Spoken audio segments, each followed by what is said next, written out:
Hello. അപ്പോൾ ഞാൻ ഇന്ന് എൻ്റെ വീട്ടിലേക്ക് പോവുകയാണ് കേട്ടോ. ഒന്നുമില്ല, അപ്പോൾ അനിയൻ ലീവിന് വന്നിട്ടുണ്ടായിരുന്നു. അവരിപ്പോൾ ലീവ് കഴിഞ്ഞ് പോവാറായി. അപ്പോൾ അതിന് മുന്നേ ഒന്ന് കൂടാമെന്ന് വിചാരിച്ചു. അപ്പോൾ നാളെ ക്രിസ്മസാണ്. ക്രിസ്മസിന് എനിക്ക് എൻ്റെ വീട്ടിൽ തന്നെ എന്തായാലും നിൽക്കണം. അപ്പോൾ ഇന്ന് കൂടാമെന്ന് വിചാരിച്ചു കേട്ടോ. ഇത് അച്ഛൻ്റെ പാഷൻ ഫ്രൂട്ടാണ്. വന്ന പാടെ ഞാൻ തലേ ദിവസത്തെ ഉണക്കമീൻ്റെ ചട്ടി ഉണ്ടായിരുന്നു, അതിൽ കുറച്ച് കാന്താരിയൊക്കെ ഉടച്ച് ചോറ് കുഴച്ച് തിന്നാനുള്ള പരിപാടിയിലാണ്. അപ്പോൾ എല്ലാവർക്കും ഭയങ്കര ചട്ടിച്ചോറൊക്കെ ഭയങ്കര ഇഷ്ടമാണ് അല്ലേ, ഒരുപാട് കറികളൊക്കെ. പക്ഷേ എനിക്ക് സത്യം പറഞ്ഞാൽ അത് ഇഷ്ടമല്ല. എല്ലാ കറികളൊക്കെ മിക്സ് ചെയ്ത് ഒന്നിൻ്റെ രുചിയെ പോലും അറിയാൻ പറ്റാറില്ല.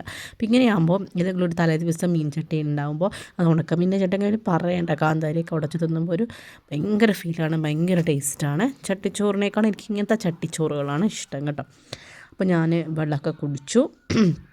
ചട്ടിയൊക്കെ ഞാൻ ഇതാന്ന് പറയുമ്പോൾ തന്നെ കാലിയാക്കി കേട്ടോ. അത് കഴിഞ്ഞ് അച്ഛൻ പന്നി ഇറച്ചി കൊണ്ട് വന്നിട്ടുണ്ടായിരുന്നു കേട്ടോ. ഇരുട്ടി പോയിട്ടാണ് അച്ഛൻ പന്നി ഇറച്ചി കൊണ്ടുവന്നത്. അപ്പോൾ ഞാനും അമ്മയും കൂടി അത് വേഗം ചെറിയ ചെറിയ കഷ്ണങ്ങളായിട്ട് മുറിച്ചിട്ടല്ല അച്ഛൻ വാങ്ങിയത്. അപ്പോൾ അതുകൊണ്ട് മുറിക്കുമായിരുന്നു നമ്മൾ. എന്നിട്ട് നമ്മൾ വിനാഗിരിയൊക്കെ ഇട്ട് കഴുകി പിന്നെ ബേസിക് മസാലാസൊക്കെ ഇട്ടിട്ട് പന്നീനെ നല്ലോണം കുക്കറിൽ വേവിക്കാൻ വേണ്ടി വെച്ചു കേട്ടോ. അങ്ങനെ മൂടിയൊക്കെ അടച്ചു വെച്ചു.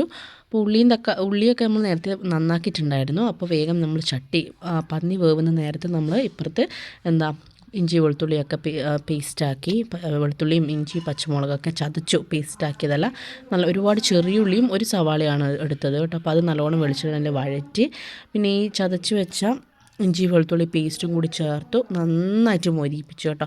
ഒരുപാട് സമയം എടുത്തു, ശരിക്കും പന്നി വേവുന്നതിലും കൂടുതൽ സമയം എടുത്തു ഉള്ളി നന്നാക്കാൻ. ഉള്ളി നന്നായിട്ട് ഞാൻ മൂപ്പിച്ചു, നല്ല ബ്രൗൺ കളർ ആവുന്നത് വരെ അങ്ങനെ മൂപ്പിച്ചു. അത് കഴിഞ്ഞപ്പോഴാണ് എല്ലാ മസാലയും മുളക് പൊടി, മഞ്ഞൾപ്പൊടി, മല്ലിപ്പൊടി, കുരുമുളക് പൊടി, ഗരം മസാല ഒക്കെ ഇട്ടു.